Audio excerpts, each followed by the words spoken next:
We're going to begin this lesson discussing how to simplify rational expressions. You're going to need to remember everything you just learned in the most recent factoring unit. All those skills need to come back in order to begin simplifying rational expressions. Now, a rational expression is a quotient of two polynomials. Other examples might be x squared minus 4 and x plus 2. All three of these are an example of a rational expression. It's an expression, not an equation. Because they're ratios of polynomials, we can simplify them the same way as you would simplify fractions. So recall simplifying a fraction is thinking of, okay, what factors can we eliminate? Can we reduce this to? So if you think about 9 over 24, well, 9 is 3 times 3, and 24 is 8 times 3, and the 3's can cancel, and you're left with 3 over 8. Or if you have 16 over 26, well, 16 could be 2 times 8, and 26 could be 2 times 13, and you cancel out the 2's, and you're left with 8 over 13. It's going to be a similar idea, except for we're going to talk about factoring and canceling things out.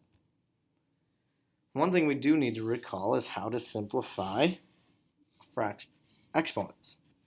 So this x to the 8th, this means x times x 8 times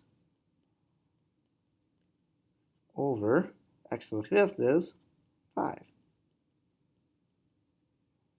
Well, from top to bottom, we can cancel out 1, 2, 3, 4, 5, and we're left with x to the 3rd.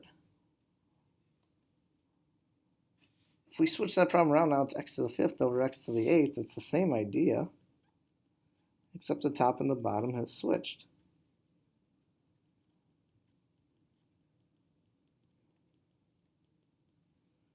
In which we can cancel off 5 on top, 5 on bottom. Now, whenever we cancel everything on top, we're left with a 1 on top over, and on the bottom we have 3 of them left over, so it's 1 over x to the 3rd. So there is a difference when you simplify things with exponents. Let's get into an example here. So we have 3 over 2, x to the 7th over x to the 4th. Well, we simplify first, deal with the numbers, 3 over 2. I can't simplify that any further, so I'm going to leave it as 3 over 2. X to the 7th over x to the 4th. The shortcut to simplifying these exponents is to subtract the exponents. So 7 minus 4 is 3, and we get 3, so it's x to the 3rd on top. Let's look at another one. What if we have 12 over 8, 12x to the 10th over 8x to the 6th? Again, 12 over 8, let's reduce that first. Well, 12 could be 4 times 3, 8 could be 4 times 2, the 4's would cancel, we'd be left with 3 over 2. We've got x to the 10th over x to the 6th, well that leaves us with x to the 4th on top. Okay, those are when we just have kind of monomials on top and bottom. When we have a polynomial on top and bottom, and a couple examples we're going to do here, we have to factor the top and factor the bottom. So here's where your factoring skills come into place.